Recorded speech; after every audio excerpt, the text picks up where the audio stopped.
Morning everyone welcome to daily learning.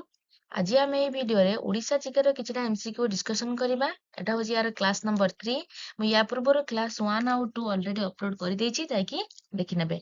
और जदि BEd पई प्रिपेयर होचंते ताले ए चैनल टी बहुत हेल्पफुल हबो, काहे कि ना हमें बीएड रिलेटेड सबडा MCQ discussion करछु।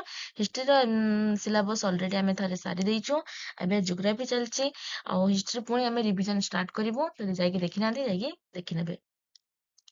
The first question ଦେଇଛି which site in Odisha is recognized as a UNESCO World Heritage Site? ସେ ପଚାରିଛି ଓଡିଶାର କୋଉ ସାଇଟ୍ ଟା ଆମର ୟୁନେସ୍କୋ ରେ ଯାଇକି ମିଶିଛି।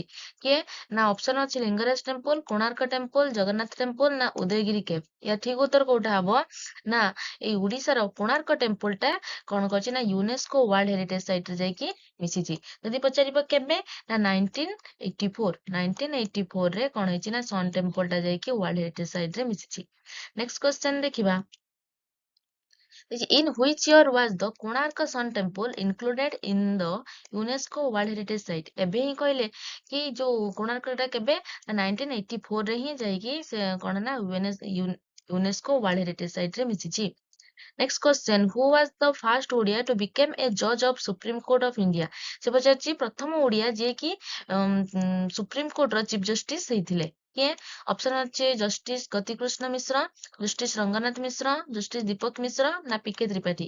କିଏ ହବ ଇଏ ଠିକ ଉତ୍ତର ହବ ଜଷ୍ଟିସ ରଙ୍ଗନାଥ ମିଶ୍ର ହଉଛନ୍ତି ପ୍ରଥମ ଓଡିଆ ଯିଏ କି ଭାରତର ସୁପ୍ରିମ କୋର୍ଟ ର ଜଜ ହେଇଥିଲେ। କିଏ ଇଏ ହଉଛନ୍ତି ପ୍ରଥମ ଓଡିଆ ଜଜ। ଯଦି ପଚାରିବେ ପ୍ରଥମ ଓଡିଆ କିଏ ଏଇ ରଙ୍ଗନାଥ ମିଶ୍ର ଯିଏ କି ସୁପ୍ରିମ କୋର୍ଟ ର ଜଜ ହେଇଥିଲେ। ନେକ୍ସଟ କ୍ୱେଶ୍ଚନ ଦେଖିବା କେବେ ହେଇଥିଲେ ନା 1990 ରେ। ଯଦି ପଚାରି ଦିଅ କେବେ 1990 ରେ ହିଁ ହେଇଥିଲେ। ନେକ୍ସଟ କ୍ୱେଶ୍ଚନ ଦେଖିବା ଦେଖିଛୁ which is the first port of Odisha. ଓଡିଶାର ପ୍ରଥମ ବନ୍ଦର ବୋଲି କାହାକୁ ପଚାରିଛି। ଅପସନ ଅଛି Paradip port, Gopalpur port, Dhamra port ନା ଚାନ୍ଦବାଲି ପୋର୍ଟ। ଠିକ ଉତ୍ତର କୋଉଟା ହବ ଏଇ ପାରାଦୀପ ପୋର୍ଟ ହଉଛି ପ୍ରଥମ ପୋର୍ଟ ଅଫ ଓଡିଶା। ଆଉ ଇଏ କେବେ ଇନାଗରେଟ ହେଇଥିଲା ନା 1966 ରେ ଇଏ ପ୍ରଥମେ ଇନାଗରେଟ ହେଇଥିଲା। କୋଉଟା ନା ପାରାଦୀପ ବନ୍ଦର ଟା। ନେକ୍ସଟ କ୍ୱେଶ୍ଚନ ଦେଖିବା who is known as the grand old man of Odisha? Grand old man of Odisha ବୋଲି କାହାକୁ କୁହାଯାଏ। ଅପସନ ଅଛି ଗୋପବନ୍ଧୁ ଦାସ, ମଧୁସୂଦନ ଦାସ, ଫକୀର ମୋହନ ସେନାପତି ନା ହରେକୃଷ୍ଣ ମହାତାବ। ଠିକ ଉତ୍ତର କୋଉଟା ହବ ନା grand old man of Odisha ହଉଛନ୍ତି ମଧୁସୂଦନ ଦାସ। ମଧୁସୂଦନ ଦାସଙ୍କୁ ହିଁ grand old man of Odisha କୁହାଯାଏ। ଆଉ ତାଙ୍କୁ ଆଉ କଣ କୁହାଯାଏ ନା ତାଙ୍କୁ ଉତ୍କଳ ଗୌରବ ବୋଲି ମଧ୍ୟ କୁହାଯାଏ। ଠିକ ସେମିତି ଏଠି କଣ ପଚାରିଛି ନା ହୁ is known as the grand old man of India. ସେ ପଚାର ସେଟା ଆମେ ଡିସ୍କସନ କଲେ କଣ grand old man of Odisha. କିନ୍ତୁ ଏଠି ପଚାରିଛି grand old man of India ବୋଲି କାହାକୁ କୁହାଯାଏ। ଅପସନ ଅଛି ବାଳ ଗଙ୍ଗାଧର ତିଲକ, ଦାଦାଭାଇ ନାରୋଜୀ, ଗୋପାଳ କୃଷ୍ଣ ଗୋଖଲେ ନା ମହାତ୍ମା ଗାନ୍ଧୀ। ଠିକ ଉତ୍ତର କୋଉଟା ହବ ନାଇଁ ଦାଦାଭାଇ ନାରୋଜୀଙ୍କୁ ହିଁ କଣ କୁହାଯାଏ ନା grand old man of India ବୋଲି କୁହାଯାଏ। କିଏ ନା ଦାଦାଭାଇ ନାରୋଜୀ। ଆଉ ଯଦି ସେ କଣ ଲେଖିଛନ୍ତି ନା ତାଙ୍କର କିଛିଟା ଲେଖା ହଉଛି drain of wealth theory, poverty and un British rule of India. ଏ ସବୁ ଜିନିଷ କିଏ ନା ଦାଦାଭାଇ ନାରୋଜୀ ଲେଖିଛନ୍ତି। ନେକ୍ସଟ କ୍ୱେଶ୍ଚନ ଦେଖିବା କଣ ଦେଇଛି where is the Odisha state maritime museum located. ଆମ ଓଡିଶାର ଯୋଉ ଷ୍ଟେଟ ମେରିଟାଇମ ମ୍ୟୁଜିୟମ ଟା କୋଉଠି ଲୋକେଟ କରୁଛି ବୋଲି ପଚାରୁଛି। ଅପସନ ଅଛି ଭୁବନେଶ୍ୱର, କଟକ, ପୁରୀ ନା ପାରାଦୀପ। ଠିକ ଉତ୍ତର କୋଉଟା ହବ ନା ଏଇ କଟକ। କଟକରେ ହିଁ ଷ୍ଟେଟ ମେରିଟାଇମ ମ୍ୟୁଜିୟମ ଟା ହିଁ ଲୋକେଟ କରୁଛି। ଆଉ ସେଟା କେବେ ଇନାଗରେଟ ହେଇଥିଲା ନା ଏପ୍ରିଲ 1, 2013ରେ। ସେତେବେଳେ ଥିଲେ ଫର୍ମର ଚିଫ ମିନିଷ୍ଟର କିଏ ନା ନବୀନ ପଟ୍ଟନାୟକ ଥିଲେ, ଯିଏକି ଏକୁ ଇନାଗରେଟ କରିଥିଲେ। ନେକ୍ସଟ କ୍ୱେଶ୍ଚନ ଦେଖିବା who composed the famous patriotic song Bande Utkala Janani. ସେ ବନ୍ଦେ ଉତ୍କଳ ଜନନୀ କୁ କିଏ ଲେଖିଥିଲେ। ଅପସନ ଅଛି ଗୋପବନ୍ଧୁ ଦାସ, ଲକ୍ଷ୍ମୀକାନ୍ତ ମହାପାତ୍ର, ମଧୁସୂଦନ ଦାସ ନା ଫକୀର ମୋହନ ସେନାପତି। ଠିକ ଉତ୍ତର ହବ କୋଉଟା ବନ୍ଦେ ଉତ୍କଳ ଜନନୀ କୁ ଲେଖିଛନ୍ତି କିଏ ନା କାନ୍ତ କବି ଲକ୍ଷ୍ମୀକାନ୍ତ ମହାପାତ୍ର ହିଁ ବନ୍ଦେ ଉତ୍କଳ ଜନନୀ କୁ ଲେଖିଛନ୍ତି। କିଏ କମ୍ପୋଜ କରିଛନ୍ତି ଲକ୍ଷ୍ମୀକାନ୍ତ ମହାପାତ୍ର। ନେକ୍ସଟ କ୍ୱେଶ୍ଚନ ଦେଖିବା ନେକ୍ସଟ କ୍ୱେଶ୍ଚନ ଦେଇଛି ହୁ is known as the first ମେରିଟର of Odisha. ଓଡିଶାର ପ୍ରଥମ ଶହୀଦ କିଏ ଥିଲେ ଆମର କିଏ ହଉଛନ୍ତି ଆମ ଓଡିଶାର ପ୍ରଥମ ଶହୀଦ। ଅପସନ ଅଛି ବକ୍ସି ଜଗବନ୍ଧୁ, ଜୟୀରାଜଗୁରୁ, ଚାକ୍ଷୁଘଣ୍ଟିଆ ନା ବୀର ସୁରେନ୍ଦ୍ର ସାଏ। ଠିକ ଉତ୍ତର କୋଉଟା ଜୟୀରାଜଗୁରୁ ହଉଛନ୍ତି ଓଡିଶାର ପ୍ରଥମ ମେରିଟର ବା ପ୍ରଥମ ଶହୀଦ ହଉଛନ୍ତି କିଏ ଜୟୀରାଜଗୁରୁ। ଆଉ ଜୟୀ ରାଜଗୁରୁଙ୍କର ପୁରା ନାଁ କଣ? ନା ଜୟକୃଷ୍ଣ ରାଜଗୁରୁ ମହାପାତ୍ର। ଜୟୀ ରାଜଗୁରୁଙ୍କର ଯଦି ପୁରା ନାଁ ପଚାରିଦେବେ ତାହେଲେ କଣ ହବ ନା ଜୟକୃଷ୍ଣ ରାଜଗୁରୁ ମହାପାତ୍ର। ଆଉ ସିଏ ହଉଛନ୍ତି ଓଡିଶାର ପ୍ରଥମ ଶହୀଦ। Next question, who led the Khordha ବା ପାଇକ ରିବେଲିୟନ of 1817 in ଓଡ଼ିଶା? ଯୋଉ ପାଇକ ବିଦ୍ରୋହ କେବେ ହେଇଥିଲା? 1817ରେ। 1817 ହେଇଥିଲା କଣ ପାଇକ ବିଦ୍ରୋହ। ସେ ପଚାରିଛି ଯୋଉ ଖୋର୍ଦ୍ଧାରେ କିଏ ଲିଡ୍ କରୁଥିଲେ? ଅପସନ ଅଛି ଜୟୀରାଜଗୁରୁ, ବକ୍ସି ଜଗବନ୍ଧୁ, ବୀର ସୁରେନ୍ଦ୍ର ସାଏ ନା ଗୋପବନ୍ଧୁ ଦାସ। ଏହା ଠିକ ଉତ୍ତର କୋଉଟା ହବ? ନା ଏଇ ବକ୍ସି ଜଗବନ୍ଧୁ ହିଁ ଯୋଉ ପାଇକ ବିଦ୍ରୋହ ହଉଥିଲା 1817 ମସିହାରେ ଯୋଉ ହେଇଥିଲା ସିଏ ହିଁ ଖୋର୍ଦ୍ଧାର ଲିଡ୍ କରୁଥିଲେ କିଏ? ଏଇ ବକ୍ସି ଜଗବନ୍ଧୁ। ନେକ୍ସଟ କ୍ୱେଶ୍ଚନ ଦେଖିବା ଯେ ହୁ is known as the Mother Teresa of Odisha. କଣ ମଦର ଟେରେସା ଅଫ ଓଡିଶା ବୋଲି କାହାକୁ କୁହାଯାଏ? ଅପସନ ଅଛି କୁନ୍ତଳା କୁମାରୀ ସାବତ, ପାର୍ବତୀ ଗିରି, ମାଳତୀ ଚୌଧୁରୀ ନା ନନ୍ଦିନୀ ଶତପଥୀ। ଏଠିକ ଉତ୍ତର କୋଉଟା ହବ? ନାଇଁ ପାର୍ବତୀ ଗିରିଙ୍କୁ ହିଁ ମଦର ଟେରେସା ଅଫ ଓଡିଶା ବୋଲି କୁହାଯାଏ। କାହାକୁ? ଏଇ ପାର୍ବତୀ ଗିରି ହଉଛନ୍ତି ଏହାର ଠିକ ଉତ୍ତର। ତାଙ୍କୁ କଣ କୁହାଯାଏ? Mother Teresa of Odisha. Next question, which is the first novel written in Odia language. ସେ ପଚାରୁଛି କଣ ନା ଆମର ଓଡିଆ ଲାଙ୍ଗୁଏଜ ଲେଖା ହେଇଥିବା ପ୍ରଥମ ନୋବେଲ କୋଉଟା? ପ୍ରଥମ ନୋବେଲ କୋଉଟା? ଅପସନ ଅଛି ଛଅ ମାଣ ଆଠ ଗୁଣ୍ଠ, ପଦ୍ମାବଳୀ, ଅମୃତର ସନ୍ତାନ ନା ପରଜା। ଠିକ ଉତ୍ତର କୋଉଟା ହବ? ଏ ପଦ୍ମାବଳୀ ହଉଛି ଯିଏ first Odia novel. First Odia novel କିଏ? ଏଇ ପଦ୍ମାବଳୀ। ଆଉ କିଏ ଲେଖିଛନ୍ତି ୟାକୁ? ଯଦି ପଚାରେ ପଦ୍ମାବଳୀକୁ କିଏ ଲେଖିଛନ୍ତି? ଠିକ ଉତ୍ତର ହବ ଉମେଶ ଚନ୍ଦ୍ର ସରକାର। ଉମେଶ ଚନ୍ଦ୍ର ସରକାର ହିଁ ପଦ୍ମାବଳୀ ଲେଖିଛନ୍ତି ଆଉ ଏଟା ହଉଛି first Odia novel. Next question ଦେଖିବା, ହୁ ଇଜ ନୋନ୍ ଆଜ ଦ ଉତ୍କଳ କେଶରୀ। ଉତ୍କଳ କେଶରୀ ବୋଲି କାହାକୁ କୁହାଯାଏ? ଯେମିତି ପଞ୍ଜାବ କେଶରୀ କିଏ? ଲାଲ ଲଜପତ ରାୟ। ସେମିତି ଉତ୍କଳ କେଶରୀ ବୋଲି କାହାକୁ କୁହାଯାଏ? ଅପସନ ଅଛି ମଧୁସୂଦନ ଦାସ, ଗୋପବନ୍ଧୁ ଦାସ, ହରେକୃଷ୍ଣ ମହାତାବ ନା ଫକୀରମୋହନ ସେନାପତି। ଠିକ ଉତ୍ତର କୋଉଟା ହବ? ଏଇ ହରେକୃଷ୍ଣ ମହାତାବକୁ ହିଁ ଉତ୍କଳ କେଶରୀ ବୋଲି କୁହାଯାଏ। ଠିକ ଉତ୍ତର କୋଉଟା ହବ? ହରେକୃଷ୍ଣ ମହାତାବ।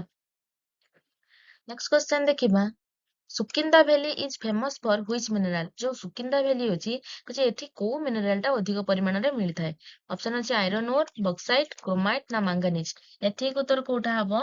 ନା କ୍ରୋମାଇଟ ହିଁ ଅଧିକ ପରିମାଣରେ କୋଉଠି ମିଳିଥାଏ? ସୁକିନ୍ଦା ଭ୍ୟାଲିରେ। ଠିକ ଉତ୍ତର କୋଉଟା ହବ? ଏଇ କ୍ରୋମାଇଟ। କ୍ରୋମାଇଟ ହିଁ ସୁକିନ୍ଦା ଭ୍ୟାଲିରେ ଅଧିକ ପରିମାଣରେ ମିଳିଥାଏ। ନେକ୍ସଟ କ୍ୱେଶ୍ଚନ ଦେଖିବା, who is the writer of the ଆହେ ଦୟାମୟ। ଯୋଉ ଆହେ ଦୟାମୟ ଆମେ ଯୋଉ ପ୍ରାର୍ଥନା ଗାଉଛୁ ତାର ରାଇଟର କିଏ ବୋଲି ସେ ପଚାରୁଛି। ଅଛି ରାମକୃଷ୍ଣ ନନ୍ଦ, ରାମଚନ୍ଦ୍ର ମିଶ୍ର, ରାଧାନାଥ ରାୟ ନା ଫକୀରମୋହନ ସେନାପତି। ଠିକ ଉତ୍ତର କୋଉଟା ହବ? ନାଇଁ ରାମକୃଷ୍ଣ ନନ୍ଦ ହଉଛନ୍ତି ରାଇଟର ଅଫ ଆହେ ଦୟାମୟ। ଯୋଉ ଆହେ ଦୟାମୟ ଆମେ ଯୋଉ ପ୍ରାର୍ଥନା ଗାଉଛନ୍ତି ତାର କିଏ? ନା ଏଇ ରାମକୃଷ୍ଣ ନନ୍ଦ ହଉଛନ୍ତି ତାର ରାଇଟର।